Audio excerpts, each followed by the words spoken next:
Welcome back. We are very happy that you stayed with us. This is the exciting part of our sessions, and let me introduce Joe to you. Joe, take it away.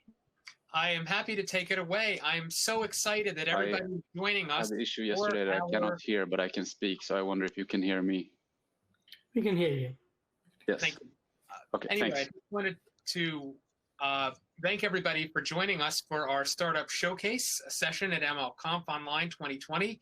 And during this Startup Showcase, we are going to, as Startup Showcase would suggest, showcase the new movers and shakers in machine learning. If you get hyper for hyperparameterization, if you're cooing when you hear about Kubernetes, you've come to the right place. This new session will feature a presentation from each startup relating to new machine learning-based application and products. Each startup will be given 5 minutes to present, followed by 2 to 4 minutes of Q&A from our distinguished moderator, Mohan Reddy, who is CTO of The Hive and Associate Director with Stanford University's Human Perception Lab. And I believe that our very first guest is going to be John Whaley, founder and CEO of UnifyID. With that said, let me turn the floor over to you, Mohan. Hi, it's Mohan. My name is Mohan Reddy. I am the CTO of Hive, which is a company co-creation studio based in Palo Alto. I will be moderating the session today. Primarily, I think the rules are we have about 5 minutes for each of the speakers to present and 2 for questions. And then, please feel free to reach out or anything else after the session. Would love to get in touch with each of the showcase startups and facilitate anything else in forward. Thank you. Excellent. Looking forward to hearing from our very first guest, John Whaley, founder and CEO of UnifyID. Great. Awesome. Yeah, it's great to be here. I think everyone can see my presentation. Good. So yeah, we are UnifyID. We do something called implicit authentication. We can authenticate people based on their unique behavior, like the way they walk or the way they hold their phone or a large number of other different factors. And so this is me. You can trust it because my name's on the slide. I in fact did my PhD at Stanford. I taught at Stanford as well. Before that, I had another enterprise security startup that got acquired about 5 years ago. And before that, I was at IBM Research and then did my undergrad and master's at MIT. What the problem that we work on is an identity, and this is a really fundamental question of what is it that makes you you? And we strongly believe that you're not a 9-digit number, you're not a piece of plastic with your photo on it, and you're certainly not a password with a capital letter, a number, and a symbol. And so we believe we're much more of that. And if you think about the problem of authentication, this predates technology. This is, how to identify someone. It's an essential. It's something essential that everyone has to do, even since prehistoric times. And the ways you did that was that you would look at their face, you would hear their voice, you would see the context under which you saw them, maybe their possessions, these type of things. And then we all have very well-trained neural networks that have evolved over many thousands and millions of years that are very, very good at this. And so it turns out that it's actually possible to train neural networks to do much the same thing, to identify what makes people unique and then use that for authentication purposes. And in fact, it turns out that people are very unique, and we're actually just using these type of passive signals. We can actually authenticate people with a very high level of accuracy just by them being themselves. And so we are the first authentication platform that can actually authenticate users with a high level accuracy without requiring any conscious user action. You just be yourself, and there's enough that's unique about you, we can actually authenticate you. The primary source of data that we use is via the phone. I can actually just show a demo. I've been holding my phone here this entire time. So, I mean, I have my FinTech app. I'm not doing a screen share, but you can see I have this app on the phone. We make it SDK. You can link into any existing application. I'm going to just tap and click to dial into the call center. and you can see what happens. Hello, John. Thank you for calling in from a known phone. One question, how can we help you today? So how did that work? How did it know that it was actually me that was calling? Well, using our technology, the fact is we have an SDK that runs on this on the local device. When I click to to dial, then on the we've integrated with the IVR system that that then figures out not only the fact that my call is coming from this device, but who is the person who is holding the device at that time. And that's because I've been holding my device this entire time. I walked into this room. My gait is unique enough. My motion is unique enough that we can actually authenticate. In fact, we can actually authenticate with the same accuracy as a physical fingerprint. So about a 1 in 50,000 false positive rate based purely on a user's motion. And so this is, this is a little simple, example. I'm walking across the street. Kurds are walking across the street. We're the same height, same shoe size, seemingly walk the same. On the right-hand side, you can see a graph of the gyroscope values, of between X and Y, and you can visually see there's a difference between our two. The two ways that we walk, and so in fact, it's possible to train a machine learning system that can identify these like the differences between the way that I walk versus someone else, and likewise for other types of motion. And by combining a large number of factors together, then we can get a very high level of accuracy, and it's completely passive. And really, the reason why you can do this now is because there are now enough sensors in people's lives. I mean, not only from the phone, but from IoT and other devices as well. And also just really security has really hit the breaking point around passwords, 2FA, OTP codes, things like that. And finally, innovations on the machine learning side. The fact we can take those large amounts of data and then do end-to-end training, like train very, very reliable models based on actual human behavior. That is, and we've deployed over 34 million devices now. That is really the key to getting very high levels of real world accuracy. Some of the but the problem is very non-trivial. There's a lot of very difficult technical challenges in actually implementing a system like this.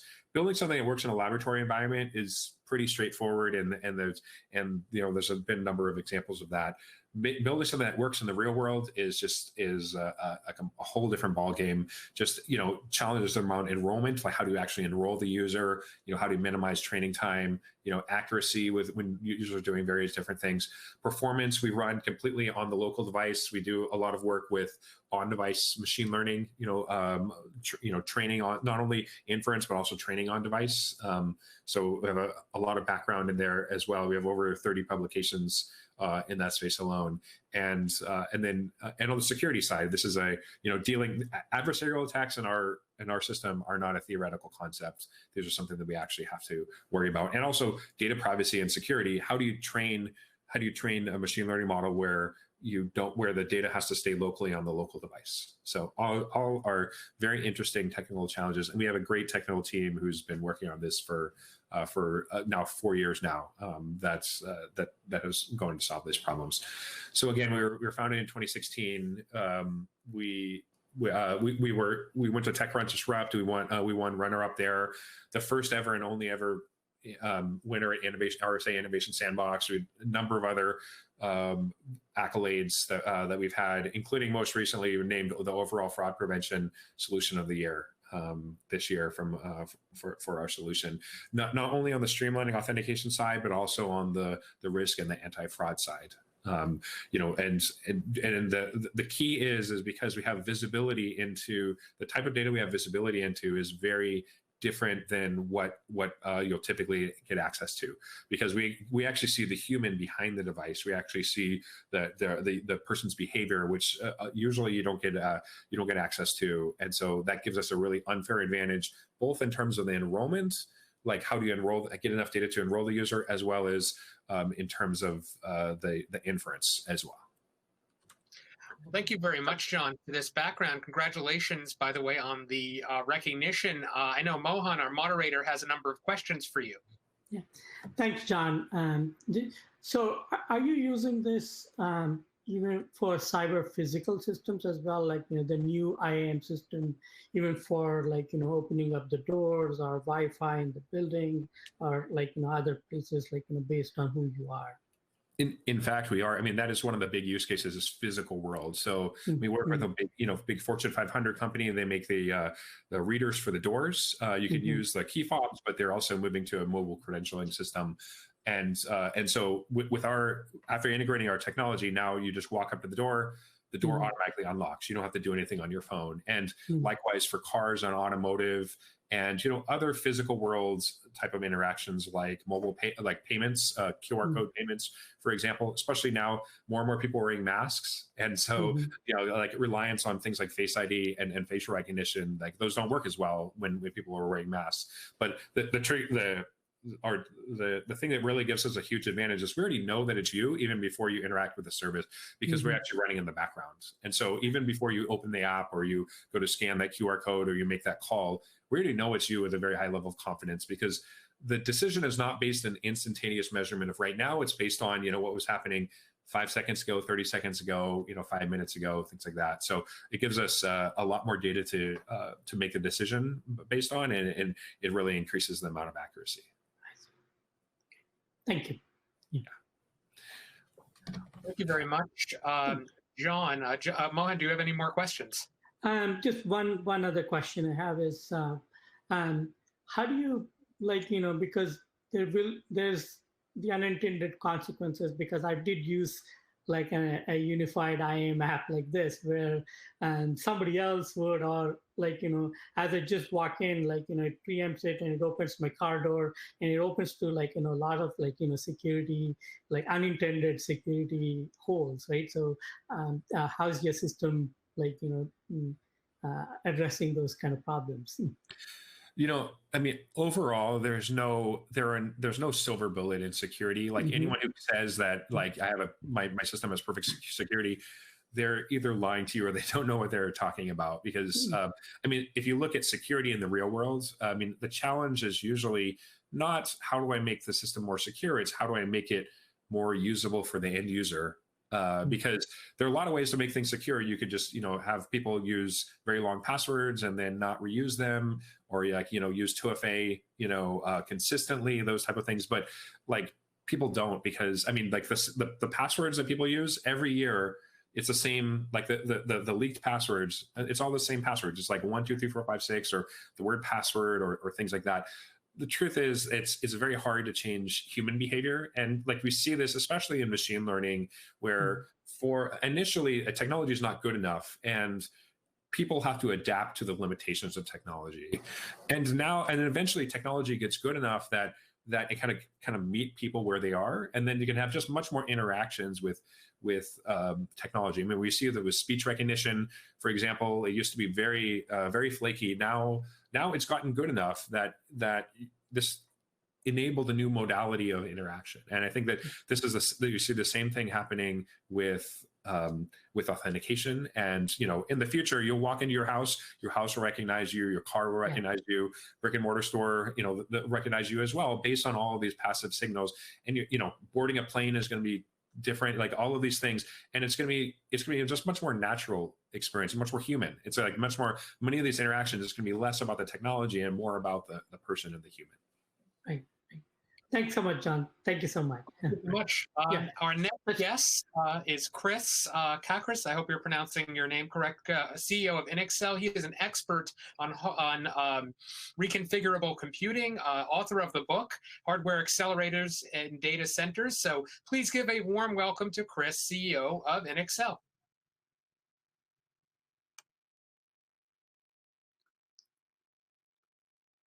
Hi, Chris, we can't hear you.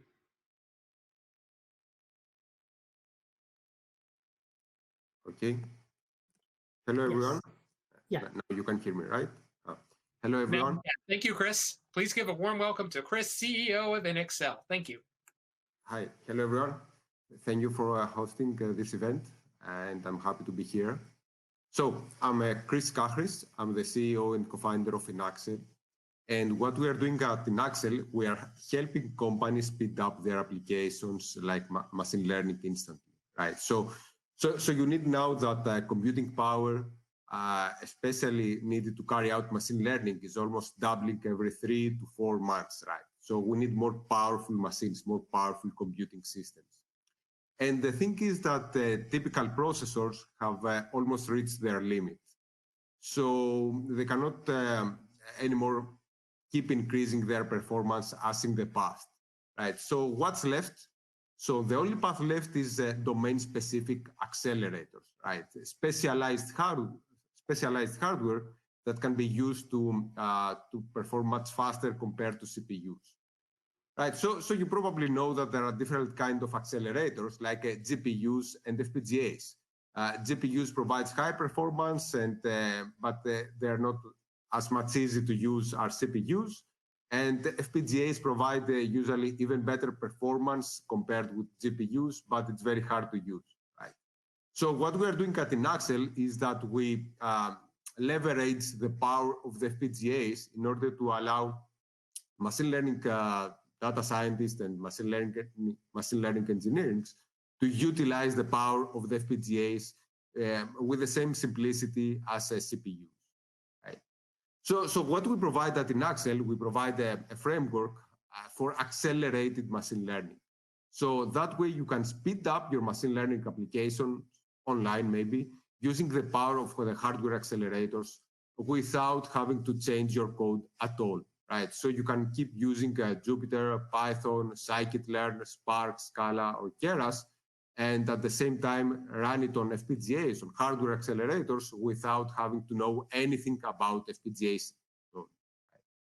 So what we are doing is that we help companies speed up their machine learning applications by using accelerators with zero code changes. Just to give you an example, for doing logistic regression, the training part of logistic regression, and using InXel framework, you can speed up around 15x your total, the total training part of this application.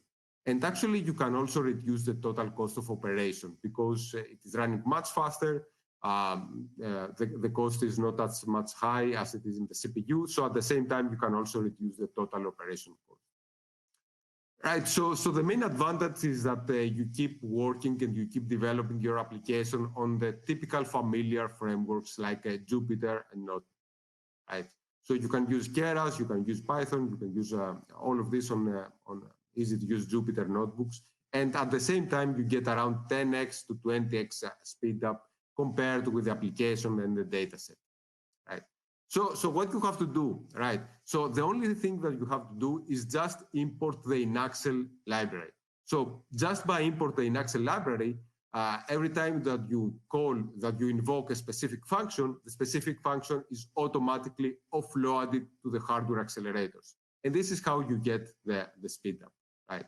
So just to give you an example, last week, we released the performance of ResNet 50 on MLperf, where you can see that you can reach around 3,000 frames per second without, changing the code about ResNet 50, right? So, and of course, you can scale it out on multiple FPGA cards instantly, right? So you can go in one FPGA, 6 FPGA, 2 FPGAs, 8 FPGAs, as many as you want. And the most important thing is that you get this low latency, just 7 milliseconds in terms of latency for ResNet 50. Right, here you can see how easy it is. Here is an example on logistic regression. Just by switching to the InXel, you can get around 15x speed up, right? So you can see how easy it is in the same Jupyter notebook, just by switching to the InXel kernel, basically using FPGAs, you can get around 15x speed up, right? And we have done it on several applications like face detection, right? So you can see here face detection running on a single FPGA card and getting around 200 frames per second. And of course, if you have multiple videos, you can invoke several Jupyter notebooks and you can run it on a cluster of FPGAs instantly, right? So how we do it? We have developed this unique InXel orchestrator that sits on top of the FPGA cluster that allows a multi-tenant cluster deployment of FPGAs. So that way you can have multiple users in Python, Jupyter, scikit-learn, Keras, using the cluster of FPGAs, and we use this InXel accelerated machine learning suite. So the pricing model is you pay as you go, similarly to AWS or any other cloud. Actually, we are using AWS F1 instances, right? So all of these FPGAs are located on AWS. So you get the same security as in AWS, right? And we have several use cases about machine learning, as I told you, quantitative finance, genomics, deep learning, etc. So actually, we're the only one that we can leverage the power of the FPGAs in order to provide accelerated data science applications, right?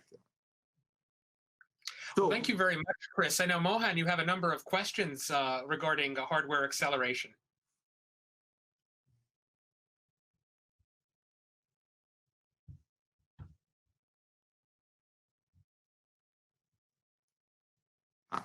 I was saying, Mohan, I think you have a number of questions regarding hardware acceleration. Thank you very much, Chris. Thanks, Chris. So this question, are you guys model agnostic, or are you model dependent on your acceleration? No, it's completely model agnostic, right? So we can support any kind of application, any kind of machine learning application or deep learning application, right? So the only thing that you need is to, to have the available, the specific functions to have it as an accelerator, right? So we develop on our own the specific function as accelerator. I see. Very cool. Yeah, I don't have any other questions. Thank you. Chris, now joining us, Amnal Singh Suag. Feel free to correct my pronunciation. He is a machine learning engineer with Blueshift, and we will now hear from Amnal Singh Suag. Again, feel free to correct my pronunciation. Please give a warm welcome to him. Thank you very much. Thanks, Joe. Hey, Mohan. Hello, everyone. Good afternoon. I'm Anmol Singh. I work as a data scientist with Blueshift Labs in San Francisco. In Blueshift, I work as a recommendations machine learning engineer, and I work on various recommendation algorithms, ranging from collaborative filtering to content filtering using NLP, etc. And today we'll be talking about learning to rank and how Blueshift uses learning to rank to optimize personalization for different users. I'll just share my screen.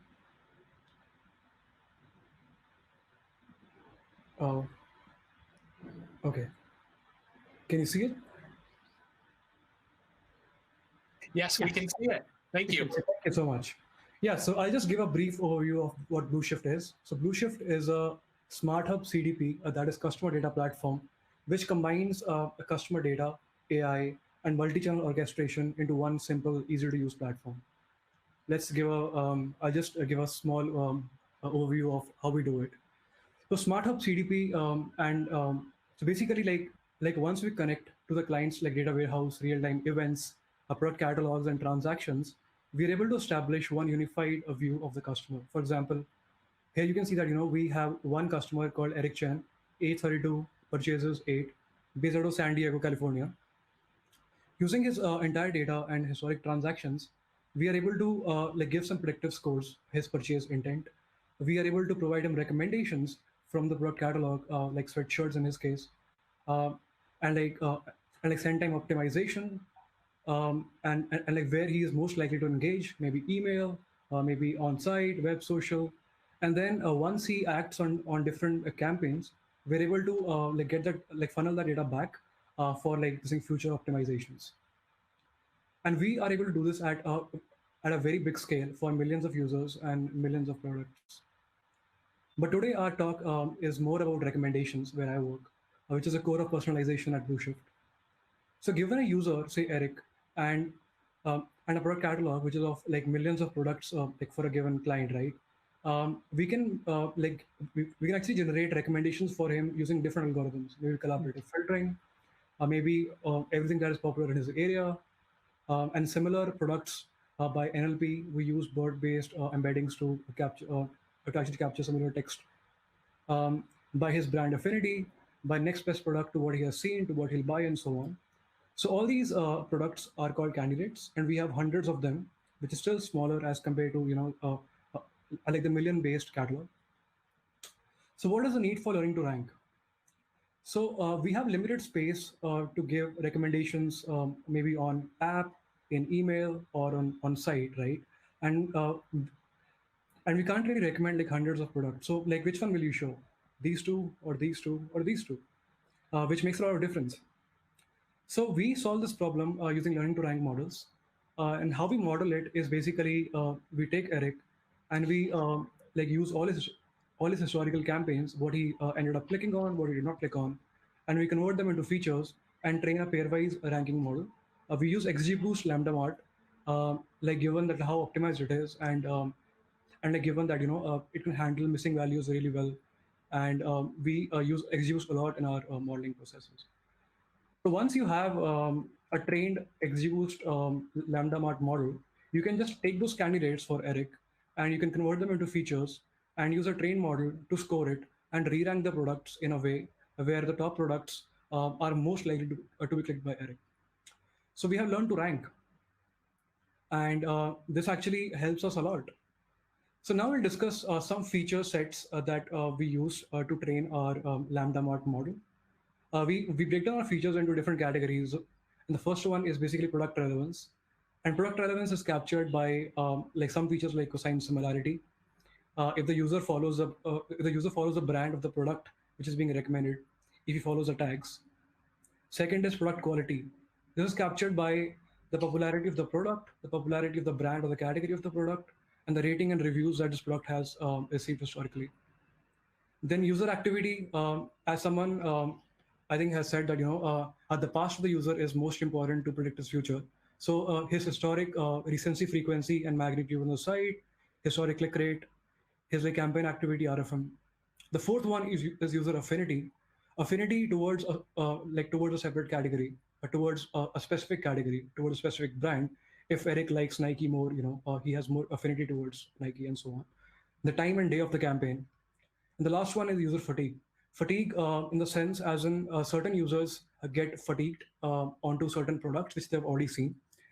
So to evaluate how good our model does, we use something called SHOP. SHOP is derived from this like theoretic, I think game theoretic approach, which is used to explain any given machine learning model. And using SHOP, we like draw some partial dependency plots and see that our intuition and the model output they match. For example, if you see this first block, we see that as a cosine of the user context embedding with the embedding of the product increases, he gets more and more likely to click on that product. And the last block we see that if a user has already interacted with the product, then he is less likely to click on it again. Similarly, we see category affinity in the third block, and so on. So now that like initially when we did not use Lambda Mart, and we used to use Shuffle initially because we thought that like we're only down to 100 candidates, and all these 100 candidates are as good for a user, and why do you need a specialized model to rank those products in a more relevant way? So like in this chart I compare, if I would have ranked those 100 candidates randomly, my mean average precision at different k values 1, 2, 3, 4, 5 are compared. If I would have ranked those candidates like using different features, random, cosine, product popularity, and so on. And the last one is Lambda Mart, and we see that a Lambda Mart model like has the best scores across the board. So basically, because we're using these individual features to train and score our model, so like Lambda Mart has figured out some optimum weights which it provides to like different features and has the best accuracies across the board. So we are being used by a lot of good brands: Discovery, Skillshare, Goldbelly, Groupon, and so on. And yeah, like we have some interesting recommendations, personalizations going on. If you have any questions, moderators, I'm good to answer. Excellent. Thank you so much, Mohan. I know you have several questions, actually. No, in the interest of time, I just asked one, and I may reach out to Anmol later for other questions as well.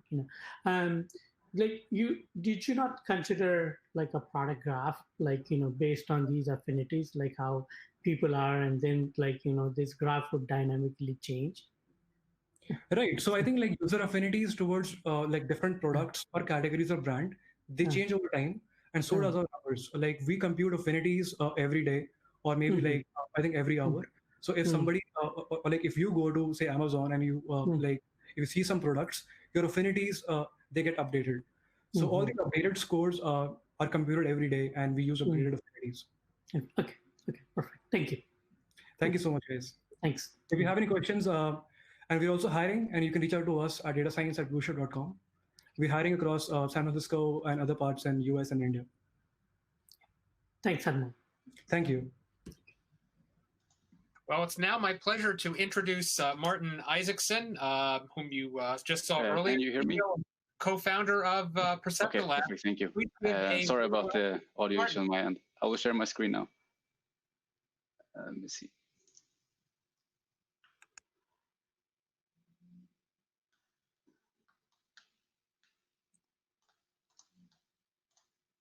Okay, I thought I could do that. Martin, can you hear us? All right. So I'm going to present a new visual way to build machine learning models, which we have done here at Perception Labs. And my name is Martin Isaacson, and I'm CEO and co-founder of Perception Labs. And I'm going to walk you through the challenges of machine learning modeling and debugging models, and then what Perception Labs is and what it means to do modeling with Perception Labs. So the challenges with modeling and debugging models, there are several. And first of all, it's difficult to follow the model architecture. If we envision that you write and build your models with code like TensorFlow or PyTorch, it can be tricky when we create complex model architectures. And just imagine that you worked on a model 6 months ago, and then you have to jump back and start working on the model again. It can be difficult to understand the architecture and what hyperparameter settings you had, etc. And when debugging models, we need feedback from the model. And how we do it today when we build models in code with TensorFlow or PyTorch, we add these print sections and we execute the script, and we add another print, and we execute the script, and we keep doing this in a very inefficient way. And this comes to my next point as well. In order to understand our models, in order to interpret them, we need visualizations as well. And we don't necessarily know what visualizations we need when we start building our model. So this means we need to create this boilerplate code for visualizations every time we create a new model. So this becomes very inefficient as well. And when working with machine learning, as many of us are aware of, we need to think about loading data in a distributed way. We need to distribute the workload to make it efficient and consider all the resources we have. Sometimes we need to do threading and create parallel processes. And if you have worked with Python, that can be non-trivial. So Perception Labs is a visual modeling tool. And Robert, my co-founder, and I, we worked with the early version of TensorFlow with a beta version back in the days. And in 2016, we came up with the idea that we can make this more efficient and more intuitive. And a machine learning model is really a graph where the different operations in the model, the different layers, corresponds to a node in a graph, and the data flow is connected as vertices. And here's where drag and drop functionality fits perfectly. With a drag and drop functionality, you can create this graph, which represents your machine learning model. And we also decided to take this visual approach where we generate all the visualizations just because it's so important, in my opinion, when we want to interpret and understand our models. So we created this drag and drop interface. You can see it here in the screenshot. So when you drag and drop a component on the workspace, it represents a layer in a machine learning model. And you can see it as a visual API for TensorFlow. So you drag and drop a component, it automatically generates the low-level TensorFlow code, and you can see the different settings to the right of the workspace. And since we take this visual approach, we can include some automation. Like we can automatically suggest the configurations and settings, and we can create this the dimensions. So it just becomes a little bit more efficient and seamless to do the modeling. And what I talked about before with debugging models, that we have to enter these print sections on and on and on and execute the script. We don't have to do that with Perceptor Labs. You get an instant feedback without explicitly executing the script. So in this way, you can debug the model and the code. And with all of the auto-generated visualizations for each component that you can see here on the workspace, it's easier to debug and understand the model as well. And that is one part of debugging when you do the modeling. The second part is during training when the model is actually learning. And here, Perceptor Labs has a statistic view, which shows basically all the different variables you have in your model. And we are trying to visualize it in an intuitive way, since there's a lot of things to visualize. So you can follow the gradient flow. You can see all the different variables like weight, biases, etc. during runtime. And in this way, you can see if something goes wrong. You can go back to the modeling, change something, start training again, and so on and so on. And last but not least, we think it's good to be organized. So we created this model hub where you can keep track of all of your models and your experiments, where you can collaborate, work in teams, and we also made sure that it's possible to share your models on GitHub. And of course, it's free, as all great software, and it's very easy to install as a Python package. It also exists as a Docker version and OpenShift version in order to run it more distributed with heavier workloads. And yeah, I'm looking forward to hear your questions. Thank you. Thank you very much, Martin. I know, Mohan, you have a number of questions.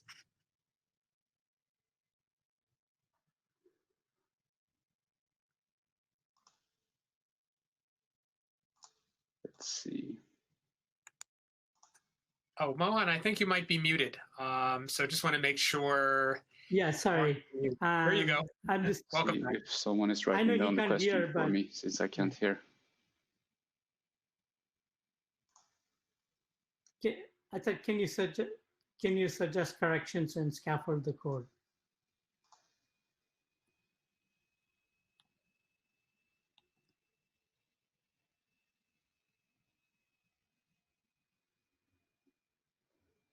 Can I suggest corrections, scaffold the code? I'm not sure I understand what you mean with that question. No, I mean, I'm really looking at, like, a lot of times, like, one, hey, I'm trying to build this model. Can you already scaffold the code? And then I may have made some mistakes or something. Can you automatically suggest, like, within, like, the model could be better if you did this, or like, you had these many layers, or you had, like, a different way of using, like,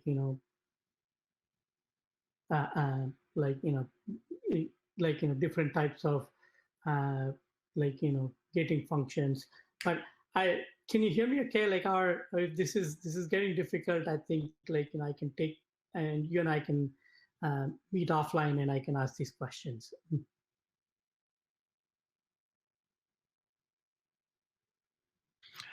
Thank you very much, Martin, and thank you, Mohan. And sure, I want to note that following our event, we're going to hear, I think, from one more guest. But I do know more information about this showcase will be available on MLconf's website. So appreciate hearing from Martin, CEO and co-founder of Perceptor Labs. And I think we have one more guest who should be joining us momentarily. And again, Mohan, thank you as always for your incisive and thoughtful questions. Really appreciate everybody joining us so far for our startup showcase. And I think, once again, I think we have one more guest joining us in just a moment. Hey, there's Rich. Hey, Joe. Hey, Rich, how are you? Good, thanks. Yeah, I think that that completes our showcase lineup. Okay. Perfect. Oh my gosh, wonderful. Well, thanks, really, Rich. Thanks. Thank you. Thank you very much, Mohan and Joe. Appreciate it. Thank you. Oh, our pleasure. Thank you so much. And thank you, everybody, for joining us at our Startup Showcase.